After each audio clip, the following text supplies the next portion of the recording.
de novo estar aqui. Hoje a aula que eu acho muito importante, que complementa a parte de orientação quanto à dependência de tecnologia, aquela separação que eu fiz na aula passada de dependência normal por lazer ou trabalho, da dependência patológica, que é a nomofobia. A gente apresentou os casos também. Se vocês tiverem alguma dificuldade, hoje vai ter muito espaço de pergunta, se vocês quiserem tirar as dúvidas. E essa parte também da ergonomia digital, que é a aula de hoje, eu acho super importante, porque a ergonomia digital ela diz respeito às posturas imobiliárias adequadas para se usar cada uma das tecnologias. E essas posturas inconvenientes e erradas fazem com que surjam problemas físicos e emocionais. Eu vou dizer passo a passo dos físicos e dos emocionais para vocês verem que a gente pensa assim, não, é só postura, não, essas posturas erradas, elas repetitivas, diárias, elas chegam a causar muitos prejuízos físicos e prejuízos mentais também, que vocês vão ver. Então, hoje a gente vai falar desses prejuízos físicos e mentais, vai falar das prevenções, né, desses problemas, a gente vai falar das posturas corretas. Eu vou falar também dos exercícios laborais que a gente pode fazer, quem tem empresa, ou então quem trabalha em empresa, parar 5 minutos, de 1 em 1 hora, só para fazer um movimento no corpo para recuperar o relaxamento e seguir no seu trabalho. Eu vou falar de exercícios de relaxamento também, de respiração, redução de danos, que todo mundo que estuda dependências sabe que isso é uma estratégia, redução de danos, porque muitas vezes não dá para você aprender a resolver a questão da dependência do álcool e drogas, a gente faz estratégias para reduzir pelo menos os danos, né? E também falar de uso consciente de tecnologias, e tudo isso junto, bem feito, significa o quê? Qualidade de vida.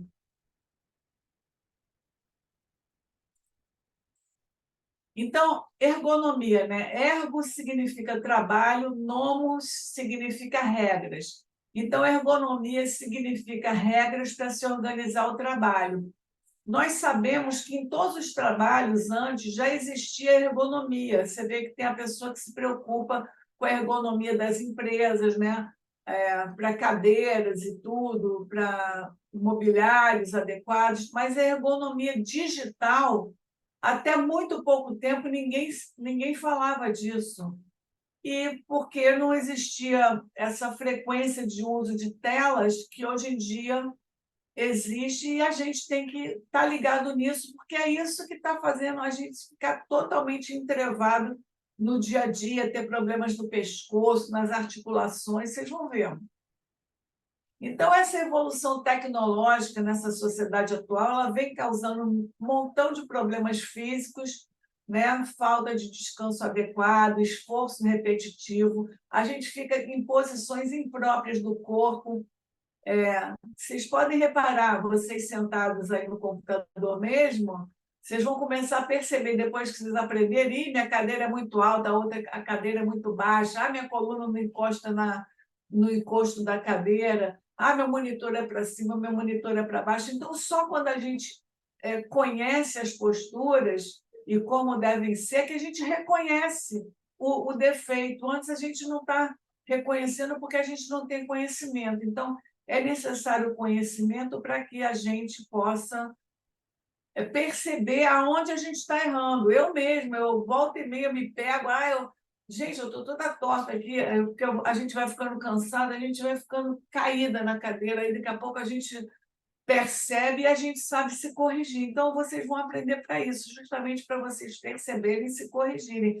E se vocês tiverem parentes, gente do lado de vocês que estejam na mesma postura errada, vocês podem dizer, gente, olha assim, usa a cadeira dessa forma, você está com a postura dessa forma, aí a pessoa você vai ajudando também quem está à sua volta. Então, a gente tem esses problemas físicos e problemas emocionais também relativos às posturas indevidas, depressão, ansiedade, estresse. que podem estar associados a alterações das posturas que a gente adquire involuntariamente, né? Então, muitos prejuízos físicos que a gente vê é na coluna. Vocês vão ver o pescoço de texto que eu vou falar, lesões nas mãos devido a ficar teclando direto no mouse.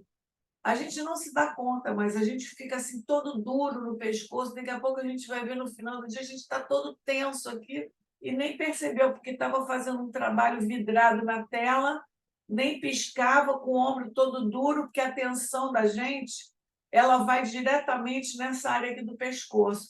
Por isso que quando a gente fala assim, a pessoa faz uma massagem assim, aí a pessoa, nossa, isso aqui está tudo duro, porque o local da tensão é pescoço. Então, a gente tem que prestar atenção nisso, né?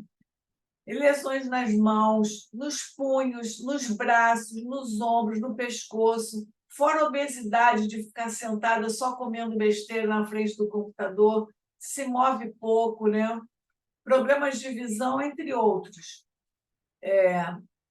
E aí as consequências elas não são imediatas, porque todo mundo aí é novo, é jovem, está com saúde e vai trabalhando todo dia, muitas horas, dia após dia, ano após ano, e não vai sentindo. Sente aqui uma dorzinha aqui, um cansaço ali, mas as consequências elas vão vir em médio e longo prazo.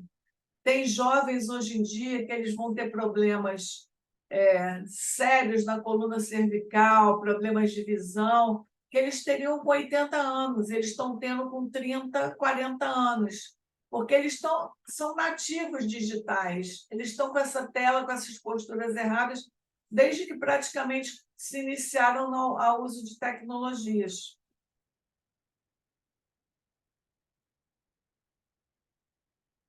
Então, a gente vê também consequências físicas, como redução da higiene, a pessoa que passa, principalmente o jovem, muitas horas em frente do computador. A gente vê que o jovem, às vezes, quando ele é dependente de jogos, ele não quer mais tomar banho, ele quer ficar 2 dias sem tomar banho, porque ele não quer perder o jogo, então ele não quer nem levantar para fazer xixi, ele faz xixi em garrafa PET, ele faz. Tem gente que usa até fralda, sabia? Jogador viciado, eles usam fralda dessas que suporta xixi em quantidade e eles vão ficando ali, tudo para não perder o jogo. Às vezes engordam muito porque ficam comendo tudo na frente do jogo e às vezes emagrecem muito porque não querem comer nada. Problemas também de vascularização nas pernas, porque ficam parados. É que nem quando a gente vai viajar 10 horas, 12 horas no avião, o médico recomenda, levanta, dá uma volta, uma caminhada no corredor do avião para poder fazer circular, né, o sangue nas pernas.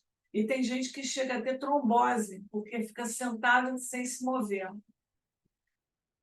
Então, gente, olha só, aqui a postura errada, essa outra também muito curvada aqui na lordose, essa aqui na cifose, inclinado para frente, esse aqui está com o pescoço para frente, todo torto. Então, a postura da gente correta seria essa aqui da direita. Ombros naturalmente abertos, o peso da cabeça sobre os calcanhares lá embaixo, a coluna normalmente reta, a coluna tem uma certa curvatura, mas é normal, mas você tem que estar todo o teu peso em cima dos pés, e não para frente, não para trás, não curvo. Isso tudo está com postura errada. Isso aqui é uma brincadeira, né? Mas a gente começa aqui, ó, nossa origem do macaco vai vindo, vindo, a gente está voltando para a mesma postura, a gente está se colocando todo entrevado na frente do computador. Então, olha só, essas são as queixas de quem passa muitas horas conectado. Então, 36% relatam esforço excessivo nos olhos, 30% sentem dores nas costas, 27% dores no pescoço, 24% dores de cabeça, 9% insônia, 11% dormência e formigamento nas mãos, 21% desconforto nos punhos. A pessoa que trabalha desde de manhã até o final do dia, numa empresa ou em casa, no computador, ela fica com, no final do dia, alguns desses sintomas. E, geralmente, a pessoa tem que...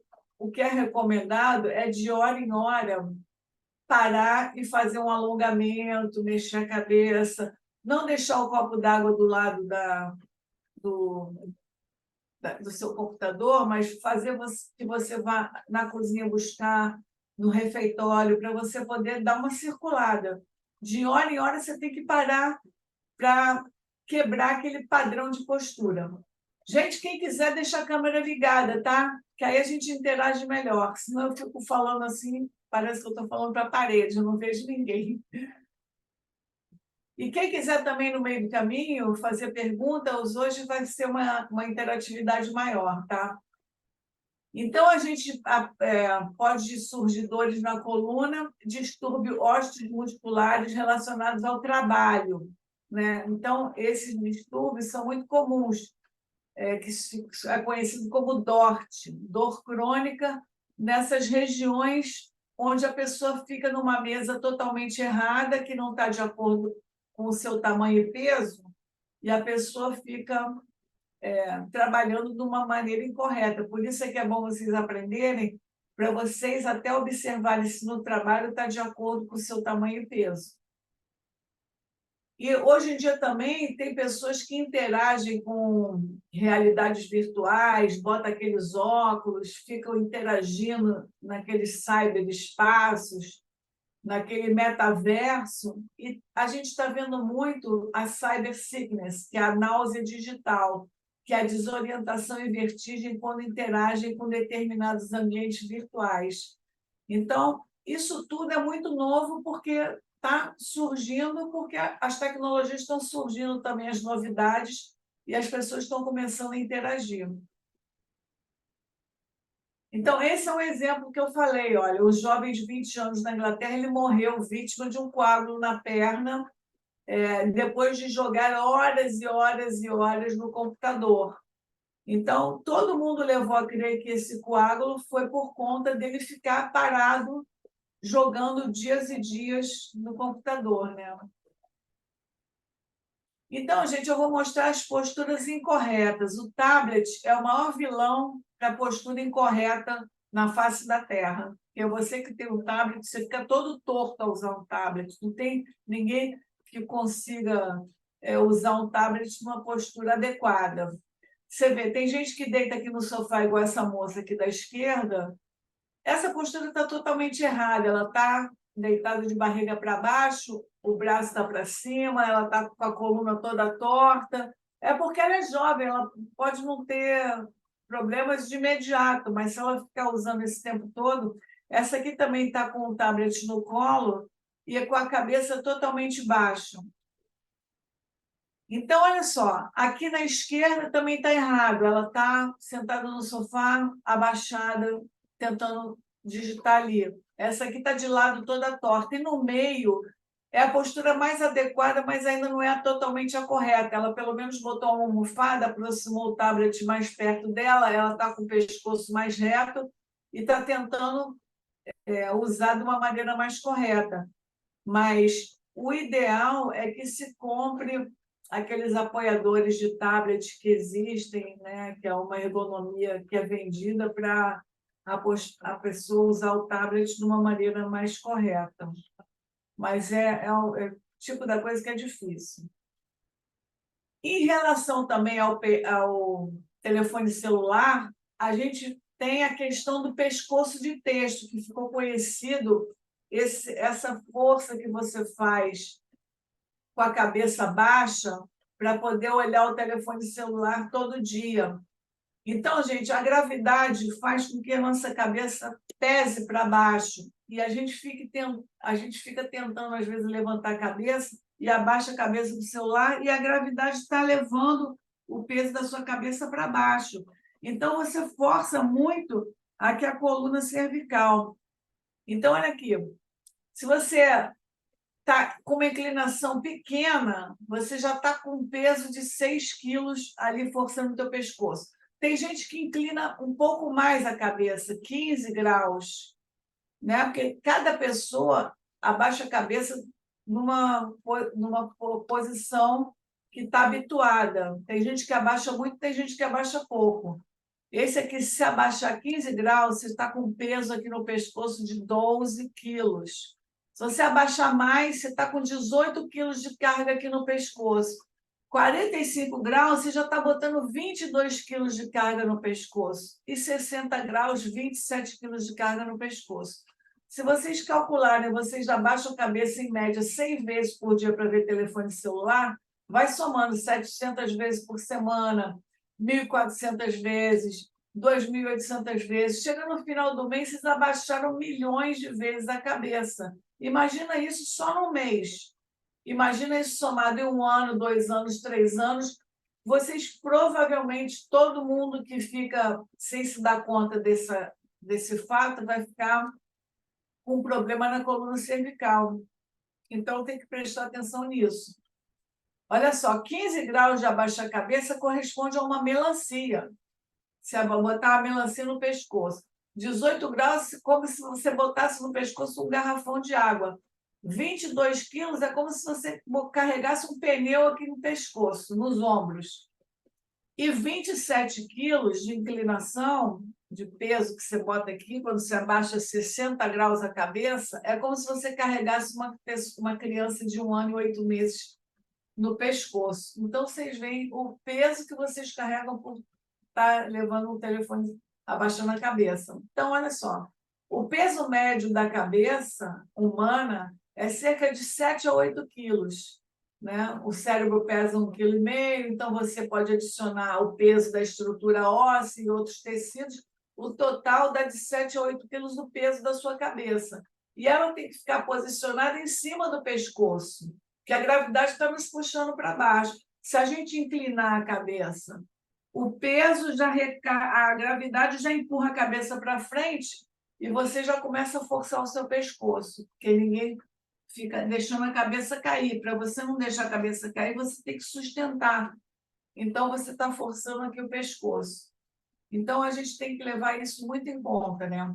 Então, para que isso não aconteça, a gente tem que começar a entender que tem que usar o telefone celular de uma maneira mais correta. Ao invés de abaixar a cabeça aqui, igual essa moça da esquerda, elevar as mãos.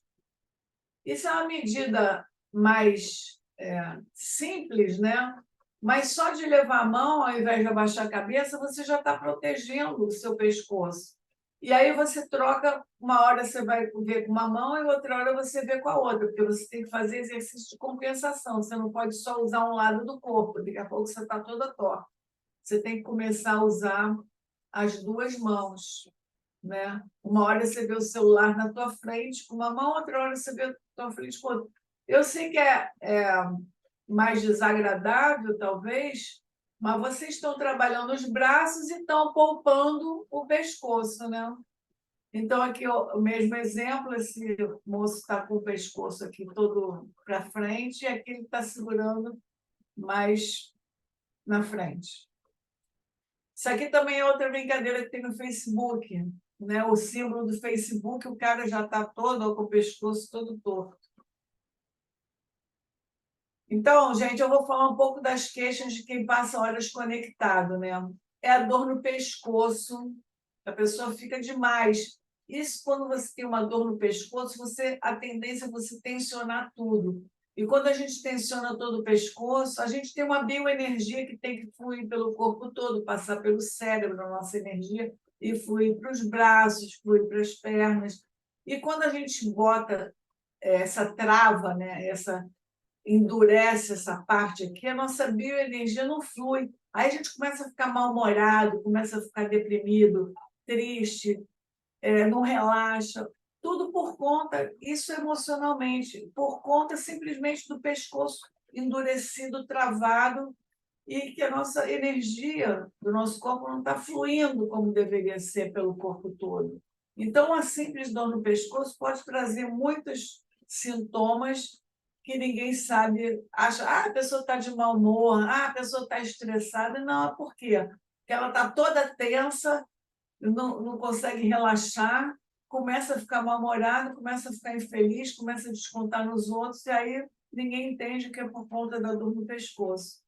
É que nem, gente, os sintomas. Às vezes a pessoa é mal-humorada, aí a pessoa, não, o cara é só mal-humorado. Não, ele tem um transtorno do humor.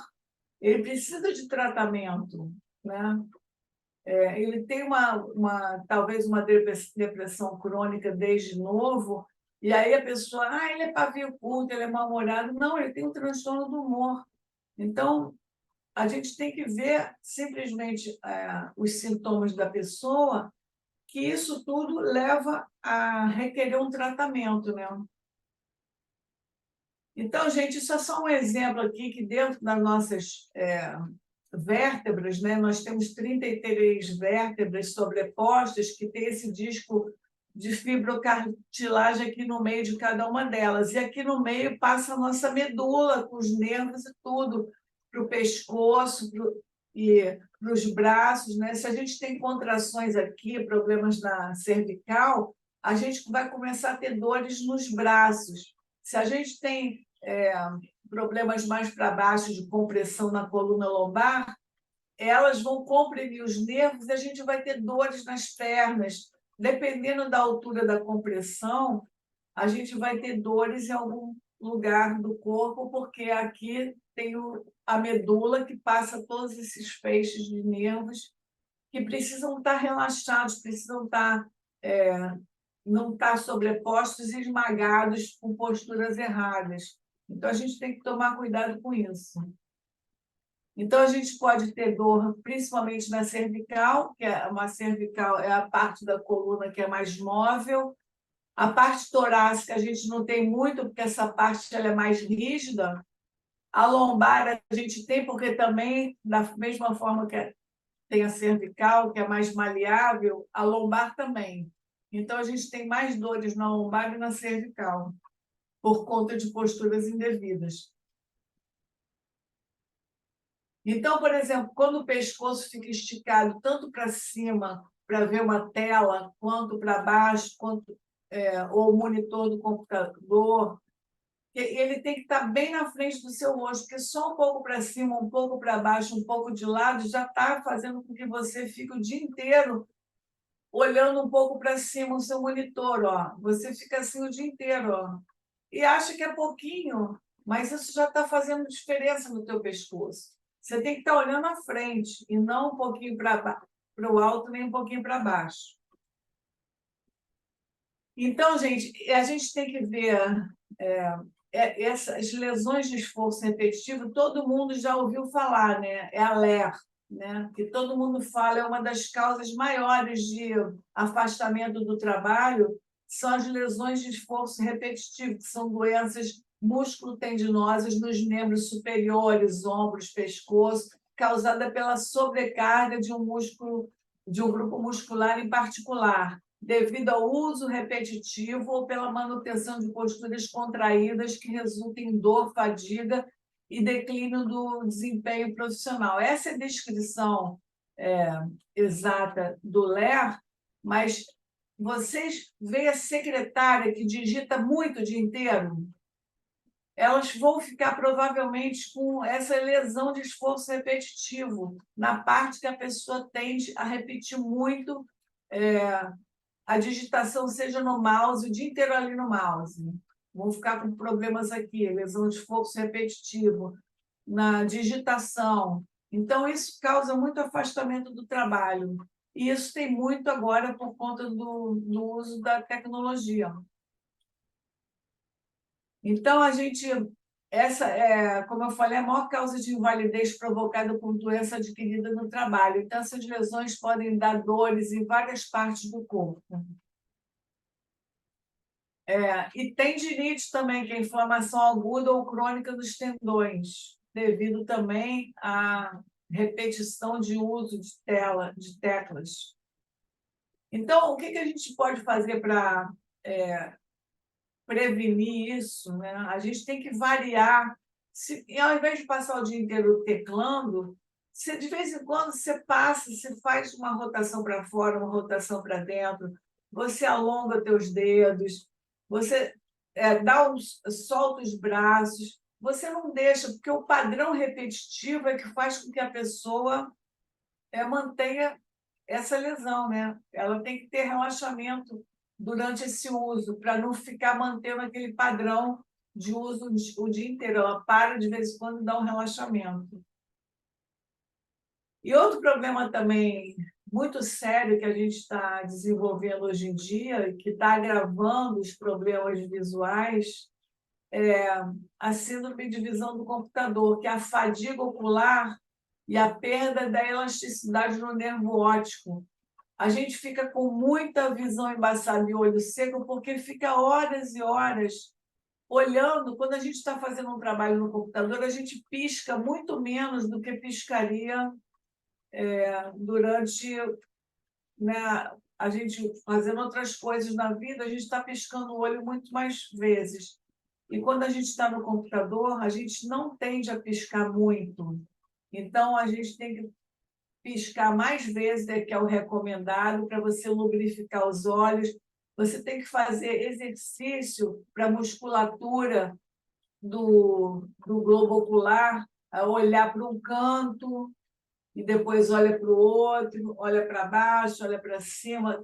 Faz um exercício com os olhos que não seja só olhando para a tela, para você poder ajudar a prevenir e também relaxar essa parte. Porque o computador tem muito brilho, tem luz, tem cores que vão piscando o tempo todo, e a pessoa fica lá vidrada e não pisca e acaba desenvolvendo problemas mais cedo do que deveria, né?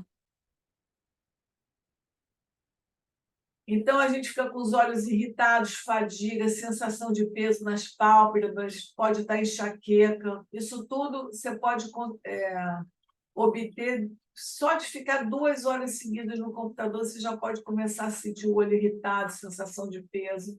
Então, a gente procura, de vez em quando, olhar para lá, olhar para cá, piscar mais vezes para evitar isso e se prevenir, né?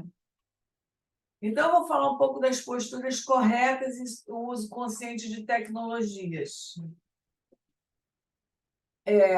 Antes, eu queria falar só um recado para quem trabalha e fica usando o computador muito tempo, que durante o uso, ao invés de ficar o dia inteiro sem levantar, procura de 1 em 1 hora, pelo menos, parar 5, 10 minutos. Tem empresas modernas hoje em dia que já mandam o fisioterapeuta entrar na sala, o cara manda todo mundo levantar, aí o cara fala, roda os ombros, abaixa a cabeça, mexe as mãos, mexe a cabeça para lá, para cá, roda os braços para trás, roda para frente. Ele faz a pessoa dar 5 minutos de mexida no corpo e depois ele sai da sala.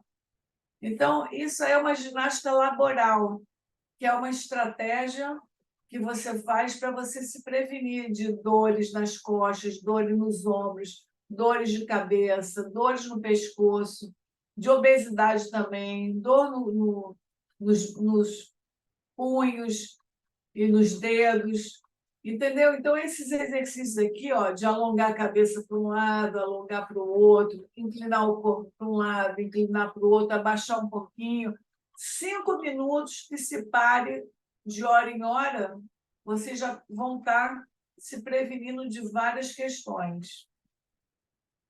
Então, olha só, aqui, situações erradas. Tem gente que bota um livro aqui e fica digitando e lendo, passando para o computador que está escrito no livro. O cara está todo torto.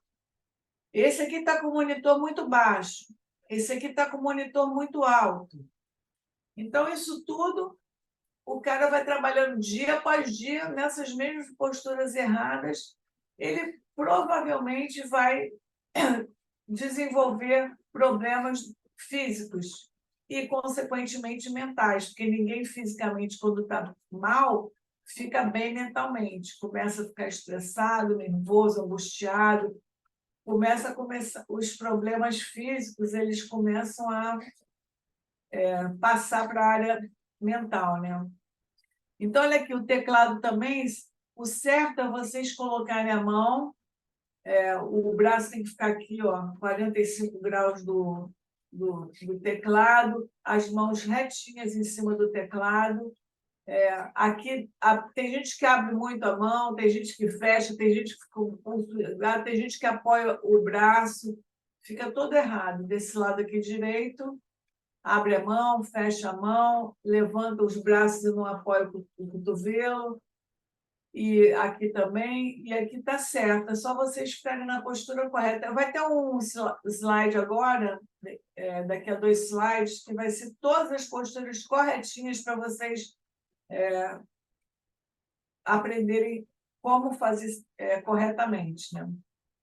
Então, aqui em relação ao mouse, o mouse aqui, ó, ela está com o mouse afastado do corpo, né? Aqui ela está com o mouse mais juntinho do corpo, para vocês poderem não ficar o dia inteiro fazendo isso aqui com o mouse longe de vocês. Tem que ser o mouse numa postura certinha, para ficar perto do corpo. Então, esse é o slide mais importante, para que vocês possam visualizar uma postura corretinha, porque, olha só, vocês têm que estar com o seu ambiente de trabalho de acordo com o seu tamanho e peso. Eu, que sou alta, eu tenho que estar com o meu computador todo adaptado para o meu tamanho e peso.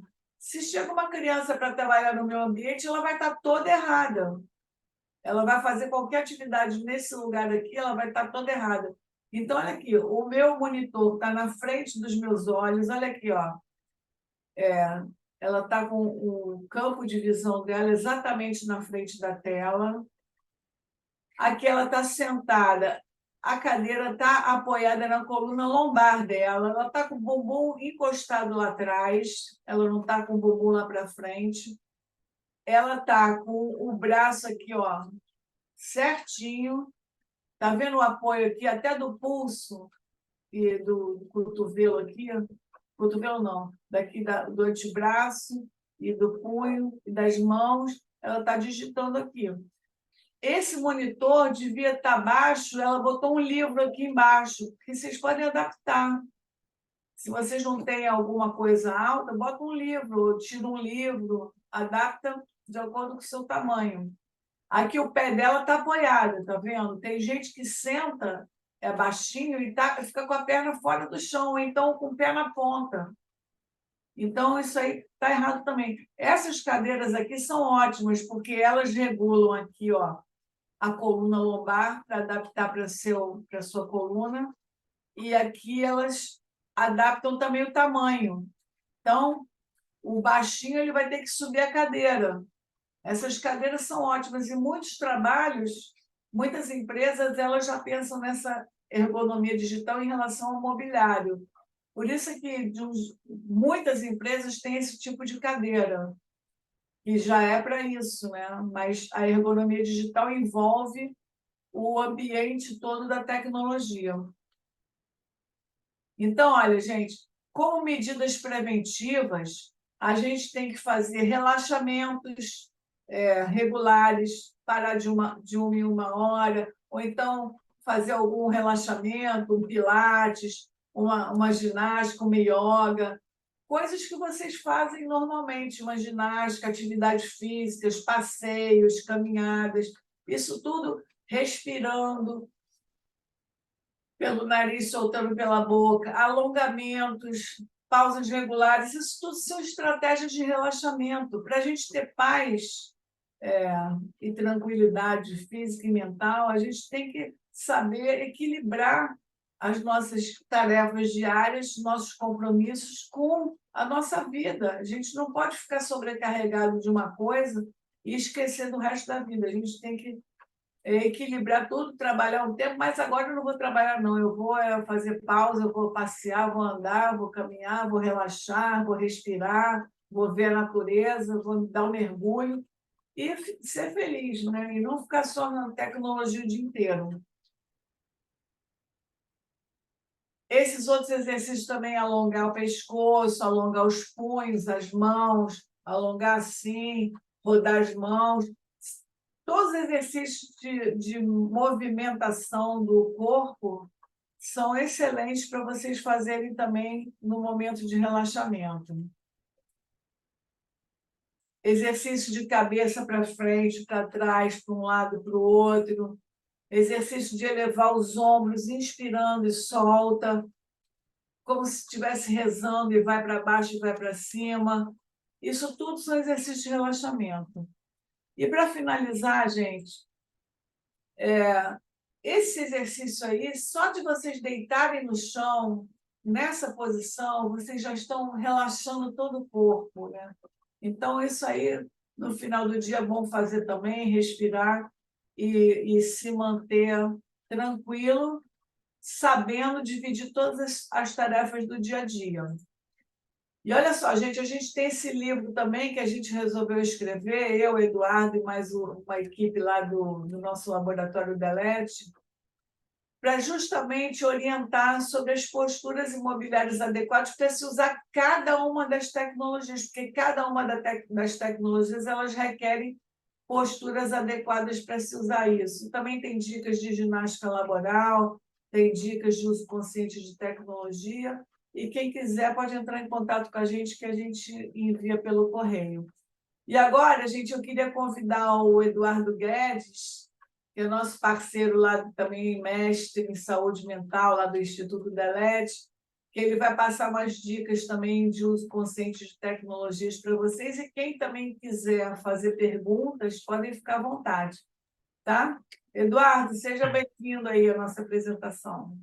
Obrigado, Ana. Pessoal, boa noite. A ideia hoje é até a gente abrir aqui espaço perto de umas 8 da noite para a gente ter uma meia hora de conversa, discussão, inclusive a gente falar sobre a questão de mestrado, doutorado, como é que funcionam as diferentes linhas, né, de pesquisa dentro do assunto de saúde mental relacionado à tela. Mas antes de falar sobre isso, eu queria trazer alguns conceitos que são importantes, né? Quando a gente fala de sistema de recompensa do cérebro, né? A Ana falou isso na primeira aula. Existe uma coisa que a gente fala que quanto maior, né, a dopamina no sistema de recompensa do cérebro, maior, na verdade, é a questão de uma possibilidade de você se tornar adicto, né? Ou seja, a possibilidade daquela experiência se tornar uma experiência de adicção, né? Mas no mesmo lado do cérebro, né, vocês bem sabem que processa o prazer, é o que processa o sofrimento e a dor, né? Porque assim como a dopamina gera uma sensação de prazer, a ausência dela gera uma sensação de sofrimento. E quando a gente fala de tela, por que eu estou falando isso tudo, né? Porque muito se fala também quando você fala de fator de risco relacionado à dependência, o maior fator de risco para você se tornar dependente de qualquer droga é a facilidade de acesso a ela, né? E quando a gente fala de tela, ela está no nosso dia a dia, né? Quer dizer, a gente tem o celular, que é um computador de bolso, a gente tem hoje em dia celular, relógios, né? Smartwatch, a gente tem tablet, notebook, então de novo, né? Lógico que a tela ela é parte hoje do nosso cotidiano e a gente aqui não está fazendo um discurso contra a tela no cotidiano, mas a gente está a favor da educação e do uso consciente da tela, né? E quando a gente fala disso tudo, eu queria aqui trazer alguns casos, né, e algumas dicas preciosas, né? E a Ana comentou ao longo da primeira aula, só voltando aqui no histórico do que ela tinha passado, sobre alguns dos transtornos relacionados à tela, né? Então a gente falou de depressão de mídias sociais, que a gente sabe que a mídia social, por um fator de comparação e de idealização, fica muito mais evidente a questão da tríade cognitiva, né, de Becker ali. Então a minha percepção do eu, a minha percepção do outro e a minha percepção do futuro é muito mais fácil de eu ter uma visualização pessimista, né, uma autoimagem negativa, uma vez que eu estou dentro de um universo que é idealizado, que é um recorte da realidade. Quando a gente fala da questão da dismorfia corporal, né, que é a questão da autoimagem também e do olhar do outro, né? Quer dizer, a gente também falou muito disso, da questão das próprias dessas ferramentas e dos aplicativos que a gente usa, como por exemplo o Zoom, que a gente está aqui. De novo, o problema não é o Zoom, né? Mas o problema é a percepção da autoimagem. Tem até alguns estudos e alguns artigos, vale a pena, a gente pode compartilhar depois com vocês, mas vale a pena pesquisar é, alguns artigos que falam, inclusive, da percepção alterada do próprio corpo, porque hoje a tela e a inclinação e o ângulo da tela faz uma visualização mais alongada e mais limpa, né, da pele, etc. Isso gera uma percepção distorcida quando você se olha no espelho, quando você se olha em relação a outras pessoas, né? A gente falou muito de narcisismo, da questão até do transtorno obsessivo compulsivo. A pornografia e o gaming disorder, eu diria que dentro dos atendimentos do Delete, talvez eles estejam entre os top 3 ou top 5, com certeza, ali,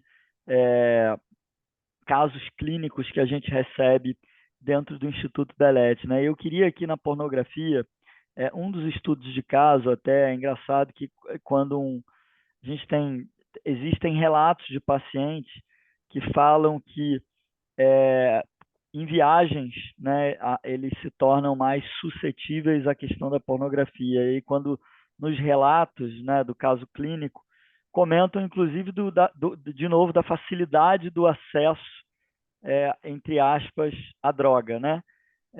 Então, o fato de você estar num quarto de hotel isolado, é, com eventualmente bebida acessível, longe, distante da família, e aquilo ser um ambiente convidativo para um gatilho da questão da pornografia. E quando a gente fala de tela, se a gente está fazendo essa analogia, né, até curiosa, quando o paciente relata, alguns pacientes relatam da questão da pornografia em viagens, né, e o quarto quase como sendo um experimento de Skinner, né, curioso, porque é, ele sugere como se aquele ambiente fosse um ambiente convidativo e favorável àquilo.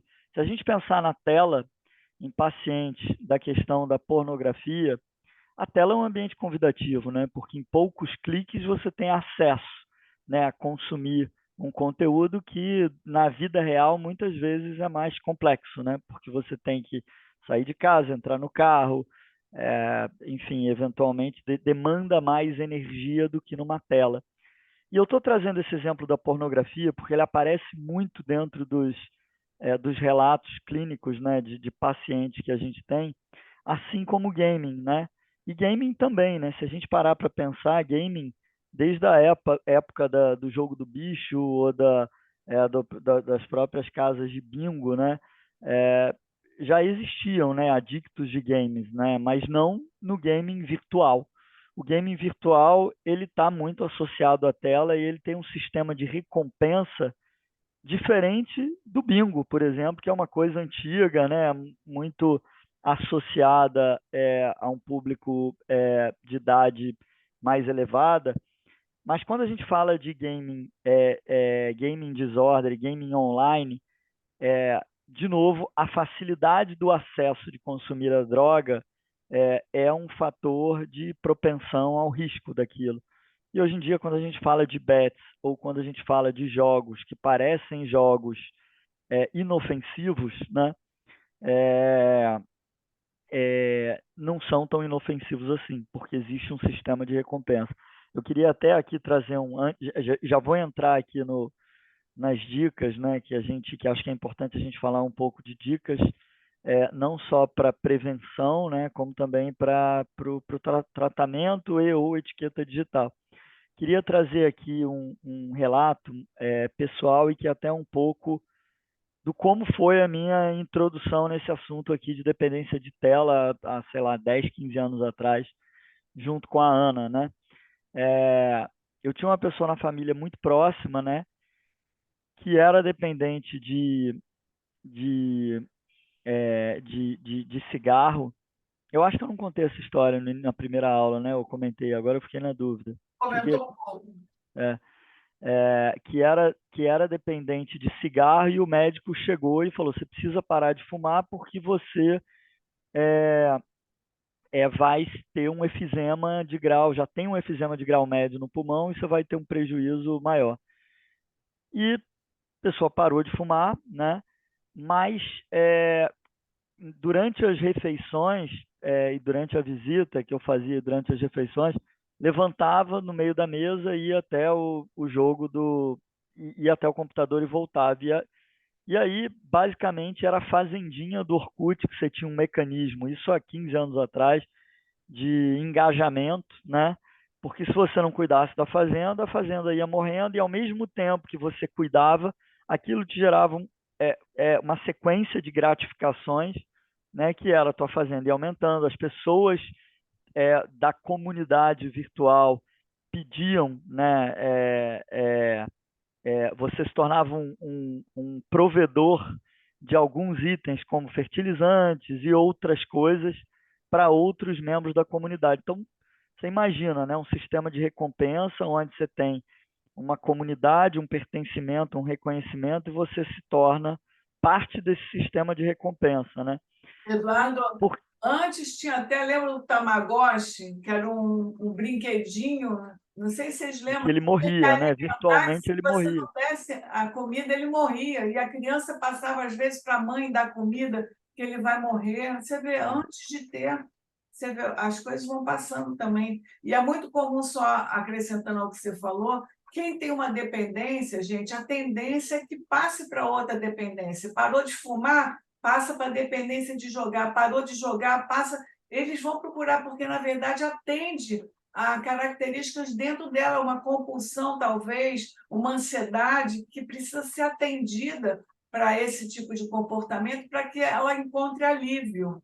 Então, a pessoa fica tentando isso. Por isso é que tem que tratar o transtorno primário, porque enquanto ela não aliviar essa tensão, não preencher essa compulsão de outras formas, ela vai mudar a sua dependência de lugar, simplesmente. Ela vai do álcool para a droga, para o cigarro, para isso, para aquilo.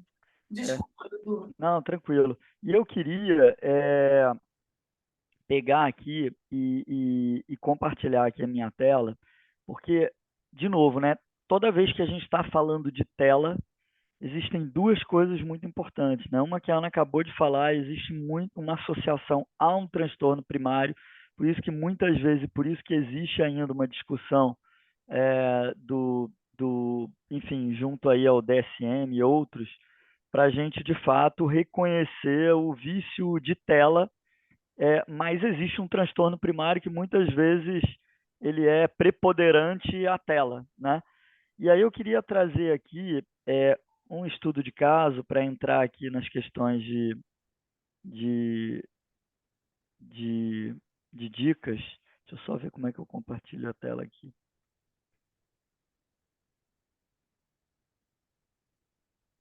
Quando vocês estiverem vendo minha tela, tá. Então, esse aqui é um caso real, tá? De um jovem de 21 anos que chegou dentro do Instituto Delete com os pais e ele ficava mais de 10 horas por dia em jogos na internet, né?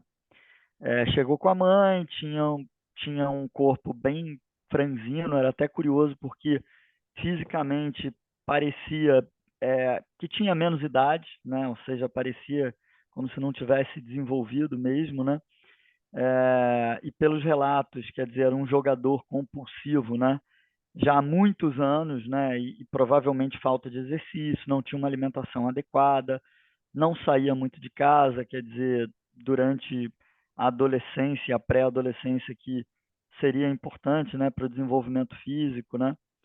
E apesar de isso, às vezes, muitas vezes, até na relação com os pais e eventualmente até com alguns médicos ou psicólogos, pode camuflar até um diagnóstico, porque essa jovem era uma jovem articulada, era calma, tinha um olhar expressivo, né? E, obviamente muito inteligente, né?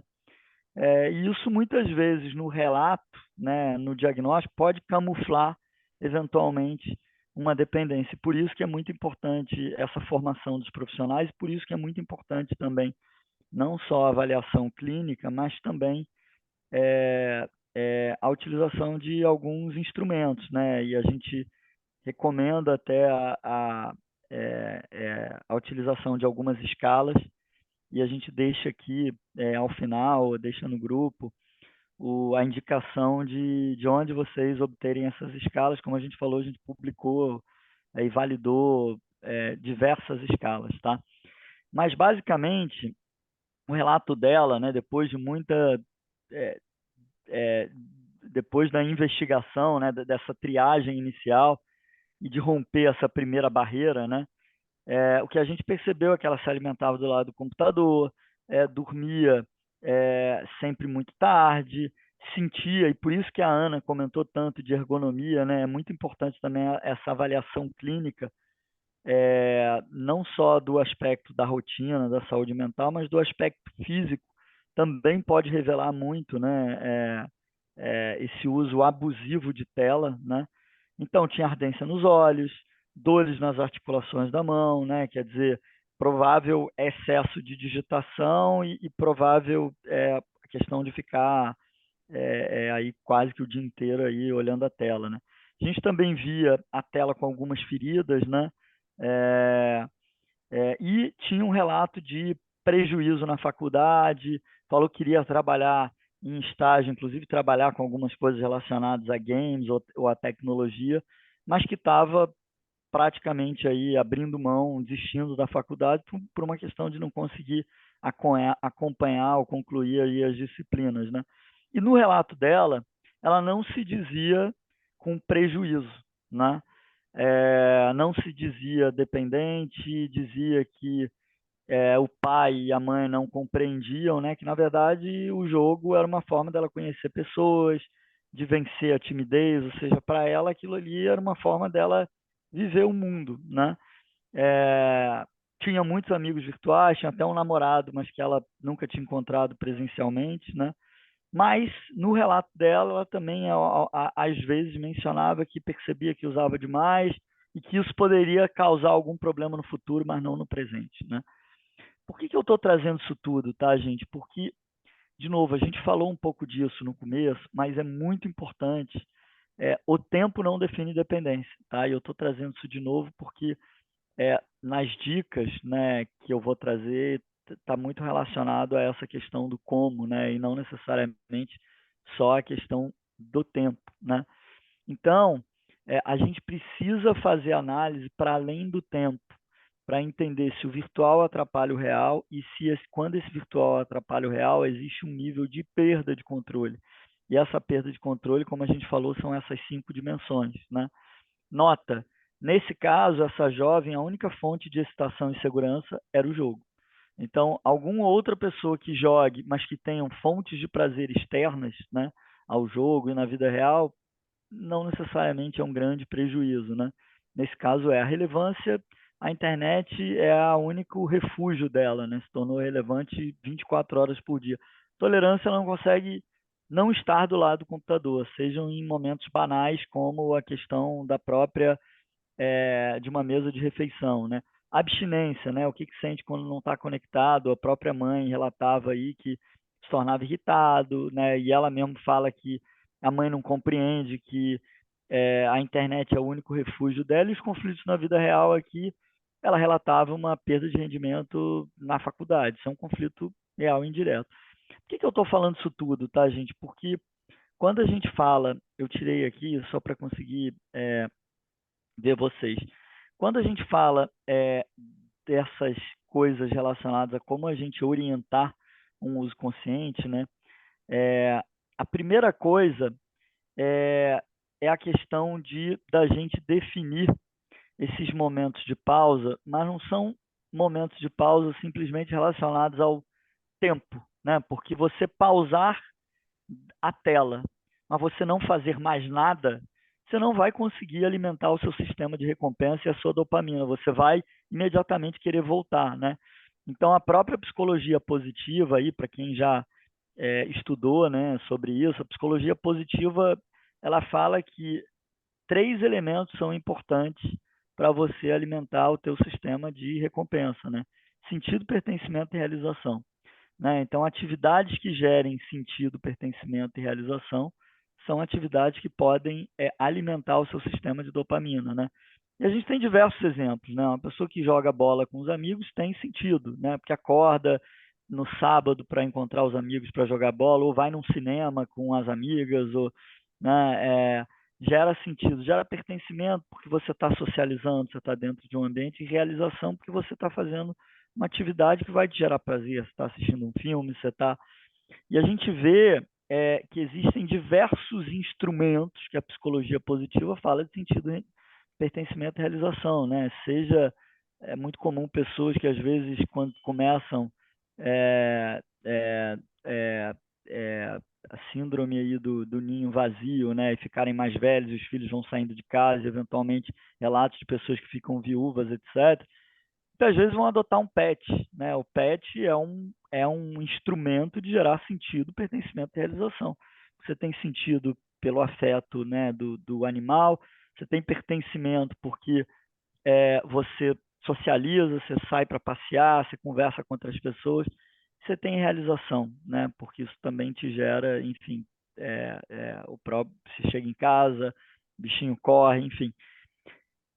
É muito importante nesses momentos de pausa que a gente está falando, seja com pessoas adultas, seja com crianças e adolescentes e com os pais como ferramenta de instrumento para os filhos, a gente orientar esses momentos de pausa, mas construindo atividades que podem gerar sentido, pertencimento e realização. E o que a gente mais vê, né, nos relatos é que eu falo, não, mas meu filho deixa de usar e ele imediatamente quer voltar. E a gente fala, sim, mas o que você fez para ele deixar? Eu disse que ele não podia mais usar. Né? E o que mais? Aí a gente estava dentro de casa e sim, e aí o pai muitas vezes está olhando o próprio celular, a mãe olhando o tablet, né? Então, sentido, pertencimento e realização é trazer pessoas para atividade, outras atividades, e de preferência atividades que estejam dentro da dinâmica e da realidade da pessoa, seja o adulto, seja uma criança ou um adolescente. O que a gente mais vê são pais, muitas vezes, trazendo crianças e filhos ou adolescentes para a realidade deles, né? Eu trouxe meu filho aqui do que estava jogando games, eu trouxe para vir para o clube comigo. Mas aquele clube, que outros adolescentes estão naquele? Cadê os amigos dele? Né? Às vezes, muitas vezes, promover um encontro com aqueles amigos virtuais, né, em ambientes. Hoje em dia existem campeonatos de games dentro da vida real, inclusive são grandes, impressionantes como lotam arenas assim de milhões de pessoas. Né? Então, é importante encontrar esses momentos. Né? Outra ferramenta que é muito poderosa, mas é diferente, a gente tem que tomar cuidado quando a gente fala do ócio e da criatividade, né? O ócio e a criatividade, até para você estimular o ócio e a criatividade, que é não fazer nada, muitas vezes você precisa de estímulo. E esse estímulo, muitas vezes, é sair do ambiente, né? Então, se você está dentro de um ambiente onde o filho está acostumado a jogar videogame dentro de casa, dentro do quarto, se você proíbe o uso e define os limites de pausa e a pessoa é um adicto, né, do game, e muitas vezes tem relacionado um transtorno de ansiedade, um transtorno de pânico, depressão, como a gente falou, manter aquele jovem dentro do ambiente da casa não vai ser a melhor estratégia, né? Porque provavelmente aquele ócio não vai promover a criatividade.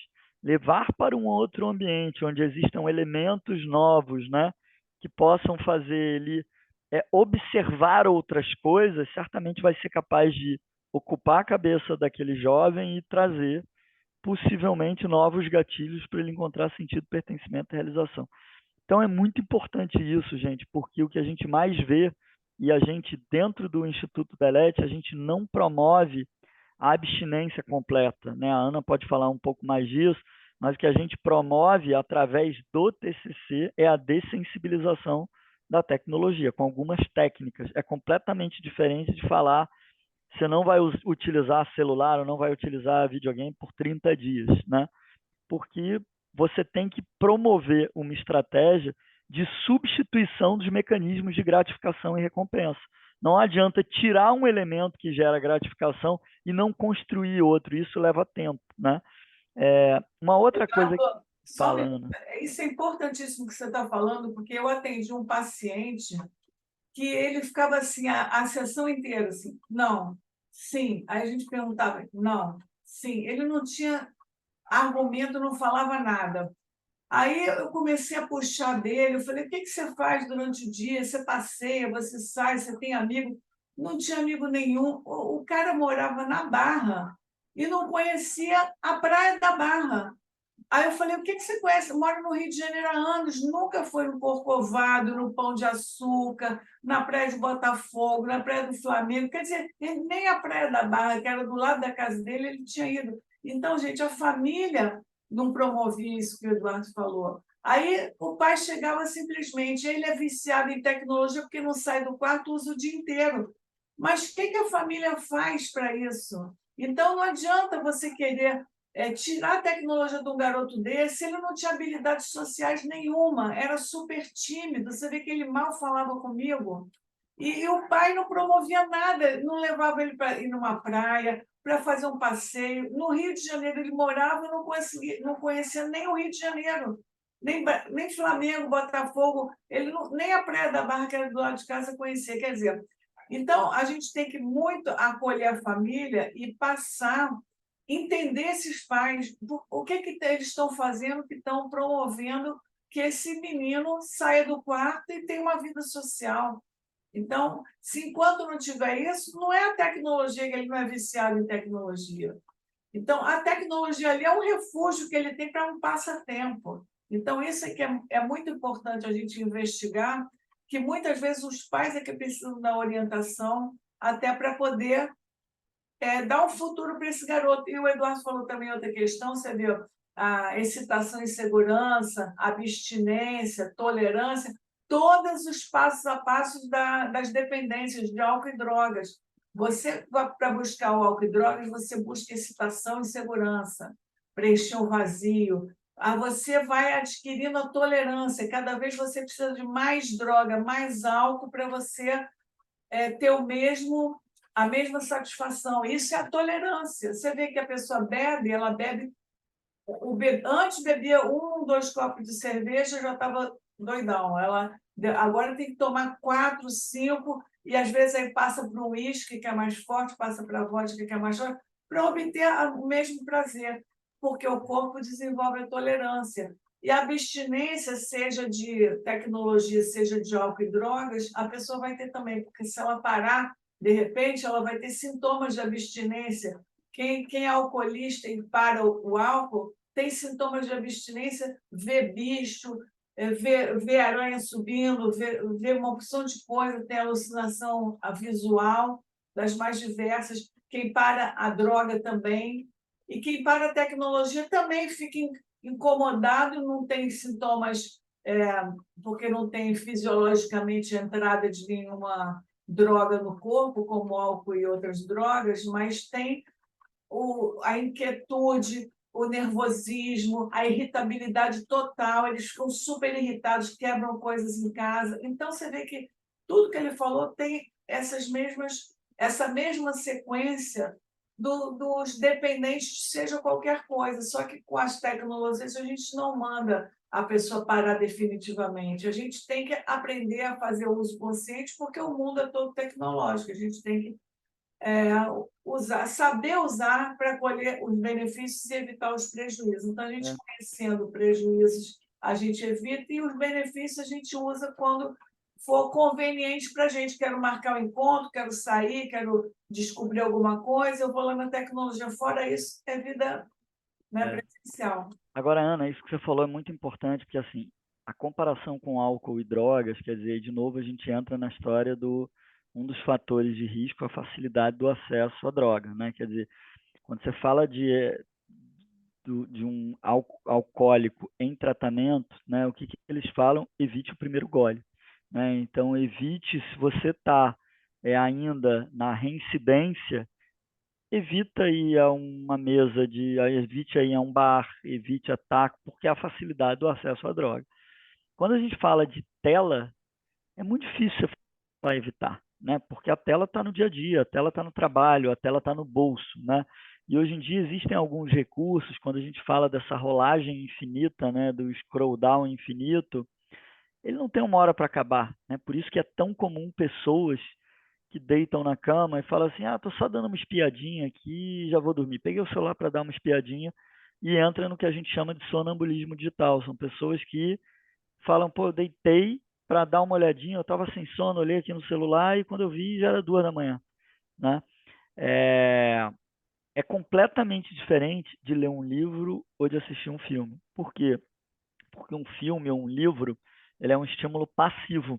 Você está numa posição de distância, de iluminação, numa posição distante. Quando você está olhando uma tela, primeiro que você tem a rolagem infinita, né? Numa mídia social aquilo não acaba. E aquilo fica o tempo inteiro, os algoritmos são feitos para você ter engajamento, né? Para então eles te entregam conteúdo cada vez mais de acordo com o que você te gera Gosto. engajamento. São milésimos de segundo, você fala assim: pô, que curioso, eu nem cliquei no negócio e eu vi que ele já está me oferecendo um tênis que eu gostei, mas o algoritmo ele é capaz de entender o movimento do dedo milésimos de segundos, quando você deixa de rolar, ele entende que aquilo ali é um engajamento, é um sinal de engajamento. Então a internet ela fica o tempo inteiro buscando sinais, né? E eu falo isso porque eu já tive sentado em cadeiras onde eu cuidei de investimento de mídia de mais de 300 milhões de grandes anunciantes, né? E eu contratava o Google, a Meta, o TikTok como uma ferramenta de gerar engajamento aos produtos. E o engajamento funciona assim, através de sinais que as plataformas vão coletando para aumentar o teu tempo de tela. Então, nota, se você está... E até aí, gente, sempre foi assim. Né? O princípio da televisão é engajamento. Quanto mais audiência, né? Era o famoso apresentador de TV que fala: não saia daí, depois dos intervalos eu vou ter um show. É a mesma coisa, né? Adaptado, obviamente, para uma realidade onde hoje em dia a gente tem inteligência artificial. Os algoritmos nada mais são do que a inteligência artificial que está o tempo inteiro personalizando a jornada, né? O rádio também era assim. É... E por que eu estou falando isso tudo, né? Porque quando a gente fala da pornografia, dos bets, né, do gaming online, ou da própria questão das mídias sociais, da relação da autoimagem, tem a ver com isso, com a facilidade. Como é que a gente trata isso, né? A gente trata definindo limites. Esses limites têm a ver com o tempo, mas têm a ver com a substituição de um tempo de tela para um tempo offline de qualidade, tá? E quando a gente fala de noite, existe uma questão que a gente fala de higiene do sono, que é muito importante, né? Muitos especialistas falam de 2 a 3 horas de você se desconectar. E se desconectar significa deixar lá no offline, no modo avião, não receber mensagem nem nada. Porque quando vem uma mensagem, você vai querer olhar. Né? Existem alguns relatos de pacientes, que acho que eu comentei isso no início, de médicos que falam que aumentou queixas no consultório e o medo em relação ao Alzheimer.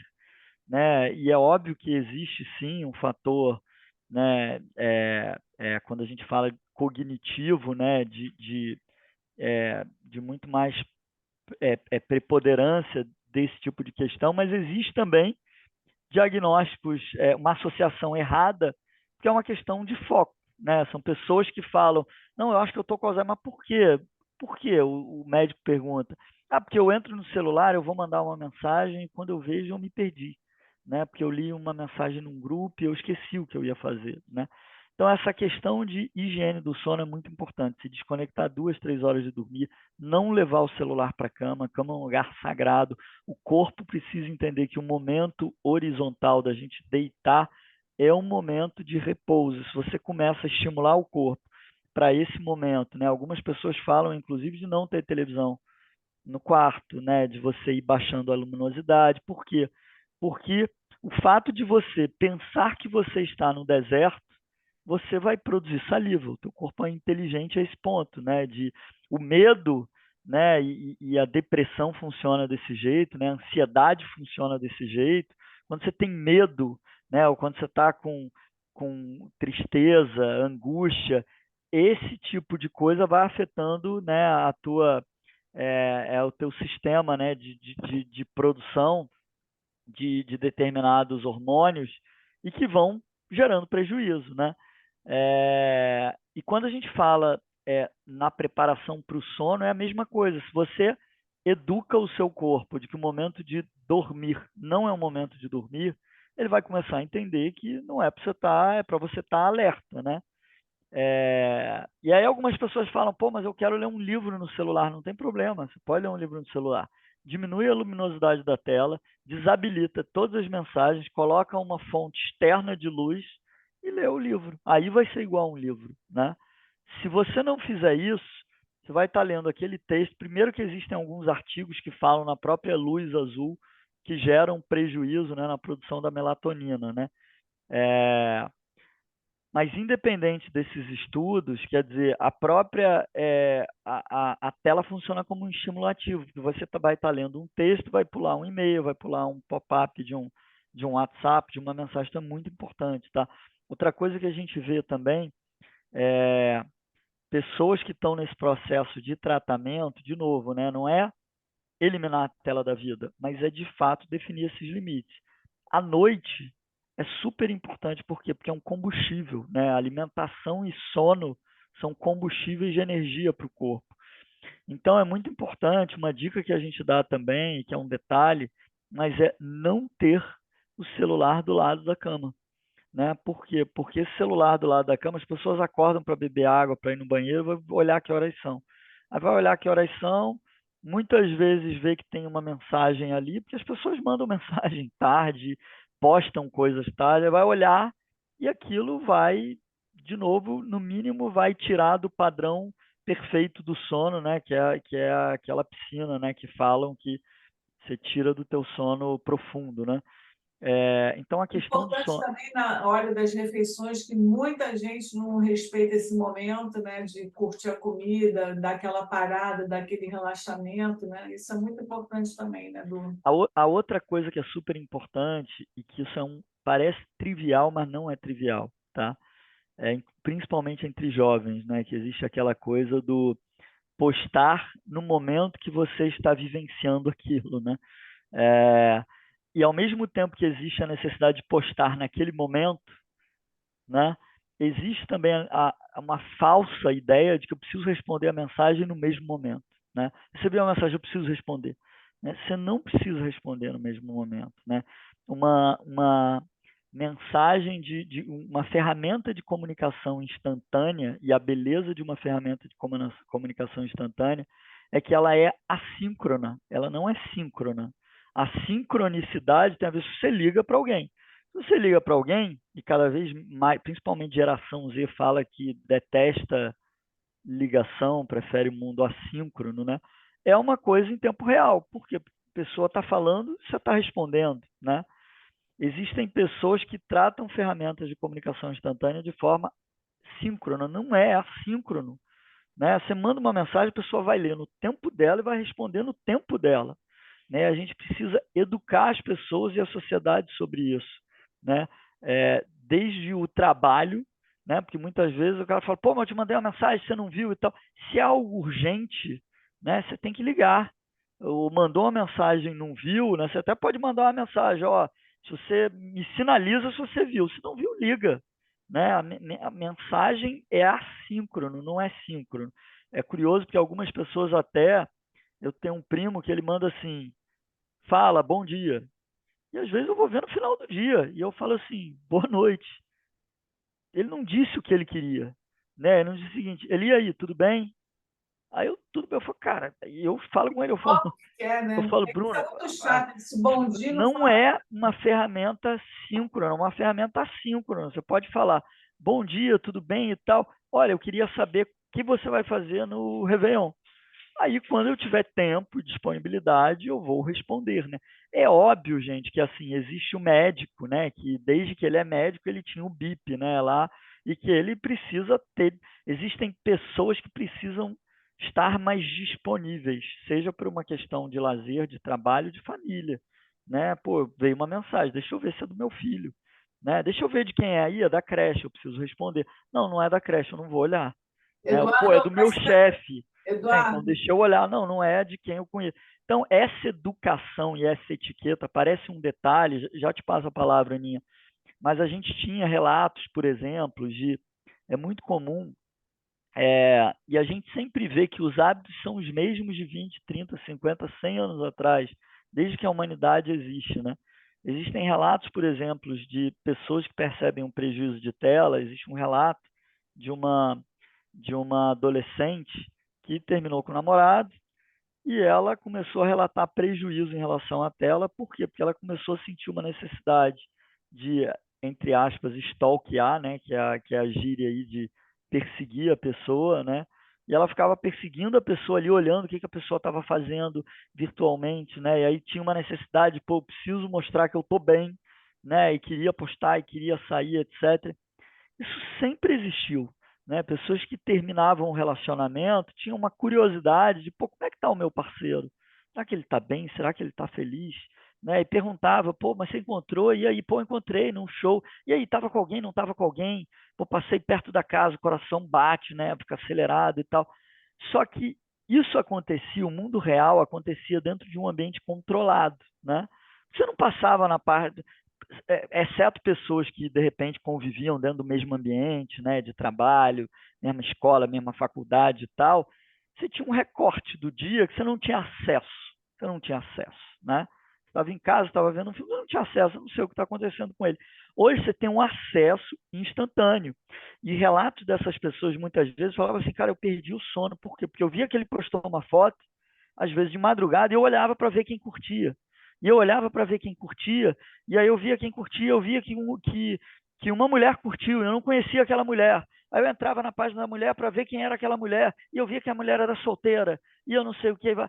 Então entrava numa narrativa que gerava ansiedade, né? Mas nota, de novo, as questões são as mesmas. É um término de um relacionamento, né, que a pessoa está vivendo luto, né, uma possível volta ali do relacionamento, mas a tela, como eu falei no início, né, qualquer fator de risco para qualquer adição é a facilidade do acesso. A tela hoje, uma mídia social, é uma facilidade do acesso para eu acompanhar o que está acontecendo num potencial fim de relacionamento. Se você não educar em relação a isso, você vai gerar uma crise de ansiedade e que foi gatilhada por uma questão de dependência de tela, né?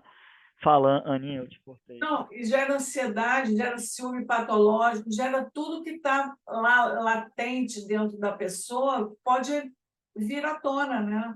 Então, isso tudo é por conta dessa relação. E também tem gente que agora desabilita aquele leitura azulzinho do WhatsApp, que a gente não sabe nem se a pessoa leu. A pessoa não quer responder e vai responder a hora que ela quiser, ela desabilita aquilo para a pessoa não ver nem que ela leu, né? Então, isso também deixa o outro que manda mensagem meio doido, né? Que a pessoa quer saber pelo menos se leu, né? A gente nem sabe se a pessoa leu ou não. Mas olha só, gente, eu quero também deixar a gente está no final, eu quero falar um pouco do curso do mestrado e doutorado para quem tiver interesse, e depois também deixar um tempinho só para perguntar se tem algumas questões que vocês queiram interagir aqui com a gente. E a gente já está no finalzinho.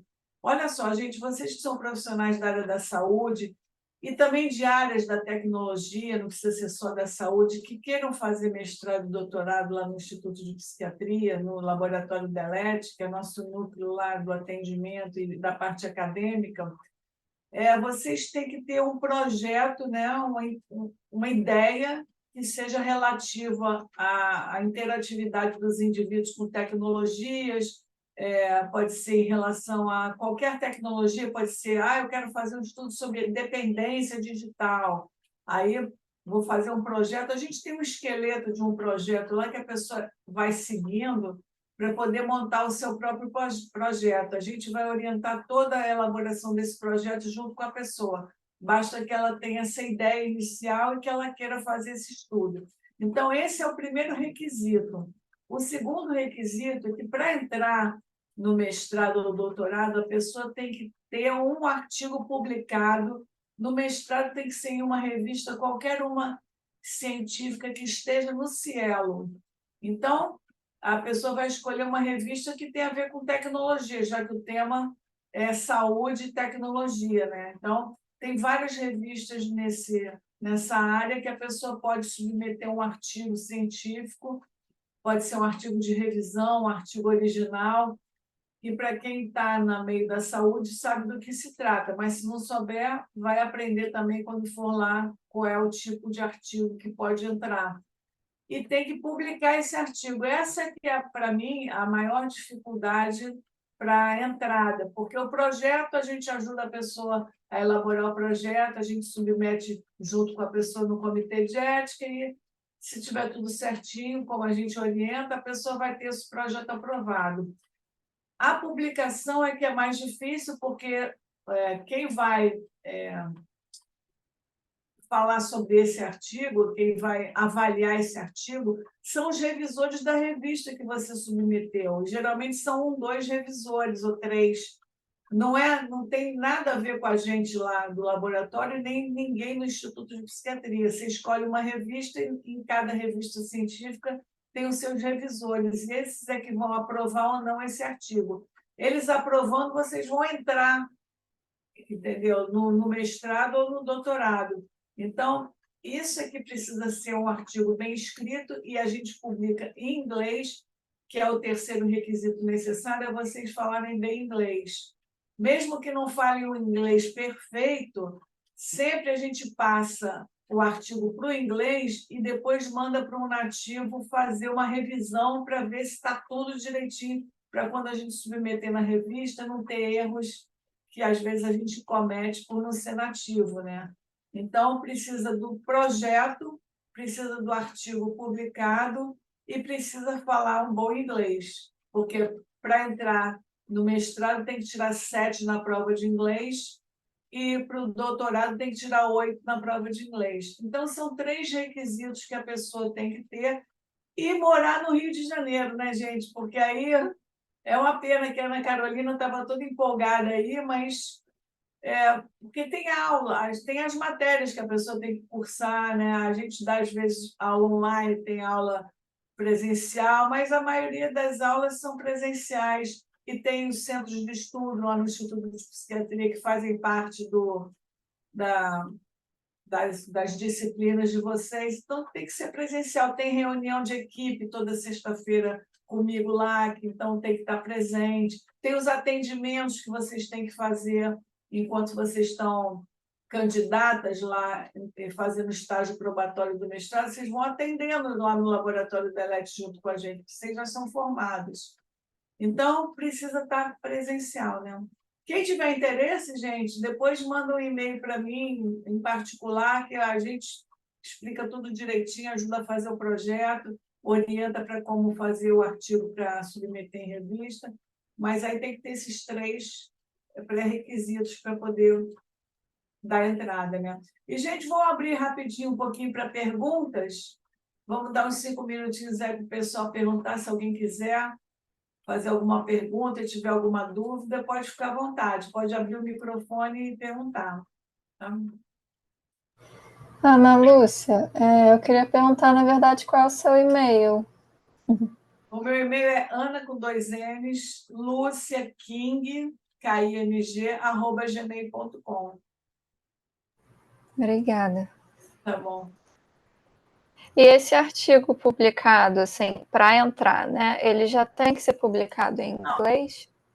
Olha só, você vai escrever, aí a gente vai ver direitinho se está todo escrito, porque também tem que ter a ordem dos autores, tem que ter uma ligação com o nosso laboratório. Então, não é você escrever e tentar publicar por conta própria, você vai ser orientada como você vai Legal. escrever direitinho o artigo, aí a gente vai escolher junto uma revista que tenha a ver para você submeter. E o projeto também, tudo isso vai ser feito orientado lá pela nossa equipe, tá? A pessoa não publica o artigo por conta própria. Ah, que bom. E o Legal. inglês também, a pessoa pode falar bem inglês, mas às vezes, como não é nativo, comete um erro ou outro. Então, aí você escolhe um amigo teu, alguém, ou tem gente, hoje em dia tem muitos sites que você paga para o cara vive disso, só de revisar artigo para botar no inglês perfeito, para quando se submeter numa revista internacional, não ficar pagando o vexame do cara dizer, não, o inglês está horrível, aí já devolve, né? Então, a gente já tem que ter esse cuidado para você poder submeter e ser aprovada, né, no artigo. Esses 3 requisitos. Mas depois, se você se interessar, você mora no Rio, Beatriz? Moro em Botafogo, Ah, pertinho. é pertinho, ótimo. Então, depois você entra em contato que a gente até vai lá visitar, conhecer e a gente conversa pessoalmente sobre isso. Vai ser um prazer, tá? Legal, obrigada. Gente, alguém mais quer fazer alguma pergunta para mim, para Eduardo? Tem. Ana Carolina, oi, Ana. Vocês têm algum artigo assim que trace a questão do ranking de transtorno primário com o tipo de vício que a pessoa tem? Tipo, quem tem questão de transtorno de ansiedade, ele tem aquela coisa de ficar olhando o WhatsApp o tempo inteiro. Quem tem. Temos artigos de dependência de tecnologia com transtorno do pânico associado, temos artigos de dependência de tecnologia com transtorno de fobia social, que mudou o nome para ansiedade social. A gente tem artigos de compulsão, a gente tem vários artigos, fora os livros, que a gente tem os 7 livros, né? Uhum. E, então, a pessoa tem todo o aprendizado dentro desses livros e nos nossos artigos também. Legal. Então já tem uma ligação assim do transtorno com o tipo de acesso, tipo de uso que ele faz. Depois, se você quiser, eu te dou um link que todos nós que somos pesquisadores, a gente tem o ResearchGate, que é né, eu não sei se você tem também, todo mundo que publica tem esse link, que aí a pessoa entrando lá tem todos os artigos da pessoa. Aí depois eu dou o endereço do meu. Tá bom. Que aí a Obrigada. pessoa acha todos os artigos lá. Ah, eu vou querer também. O Eduardo também tem o portal dele lá, no ResearchGate do Eduardo Guedes, que tem todos os artigos dele. Todo mundo que vai publicando, não foi nem a gente que criou esse site, não. Tem o ResearchGate de todos os pesquisadores. Você pode achar do Dr. Antônio Egídio Nardi, de outros pesquisadores assim, vocês vão achar os artigos da pessoa. Ana, até se você quiser, você pode me passar o seu e do Edu. Amanhã a gente vai enviar um e-mail de encerramento agradecendo. A gente está mandando o vídeo do curso, a gente pode mandar os links também, Tá, né? eu tenho que procurar que é barra, ponto, não sei o quê, eu vou ter que ver direitinho o endereço para poder passar. Mas Você me manda que eu encaminho no material todo direitinho para todos os participantes. Eu acho que vai ser bem proveitoso para eles poderem se aprofundar em determinados temas, né? e Pesquisar também artigos conhecer os específicos. artigos, né, Diogo? Conhecer os artigos para saber como se faz um artigo original, como se faz um artigo de revisão. Vocês têm que pegar modelos de outros artigos para poder se inspirar e aprender como fazer, né? Dudu, Eduardo, você quer falar mais alguma coisa, então, para a gente encerrar? Eu queria agradecer, gente. A gente está muito feliz de ter feito esse primeiro encontro aqui com vocês. Obviamente, isso é o início de uma jornada, né? Porque a gente começou assim, há 10, 15 anos atrás, achando que ia ser um artigo, e viu que esse talvez seja o problema do século, né? É um problema super contemporâneo. Acho que vocês que estão aqui como profissionais, tem nós, né? Vocês e a gente tem uma missão que é uma missão muito importante, né? De educar, né, a sociedade, seja tratar pessoas que têm problemas, seja de prevenir e educar a sociedade. Então, por ser o início de uma jornada, a gente está à disposição, obviamente, tá? O Diogo depois vai escrever aí no chat os nossos contatos, tá? E a gente, obviamente, nos canais oficiais, dentro do Instagram, do Facebook, no nosso próprio site também.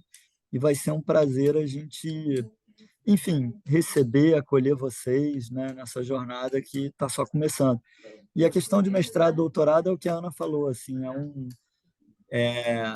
é um negócio que é super potente, porque é gratuito, né? A gente está falando dentro da UFRJ, obviamente tem trâmites aí que precisam ser seguidos, mas além do título, te habilita a entrar num universo que é muito novo, sabe? Assim, quando eu fiz há 10, 15 anos atrás, eu fui pesquisar, fazer artigos de revisão, não tinha uma mulher na Inglaterra, E hoje, quando você olha, ainda não tem, é completamente diferente de outras, né? Então, ainda é tudo muito inicial. Então, acho que quem quer iniciar, eu acho que é um campo fértil, né? Infelizmente, é um campo fértil, mas por ser um campo fértil, precisa de profissionais e precisa dessa capacitação dos profissionais.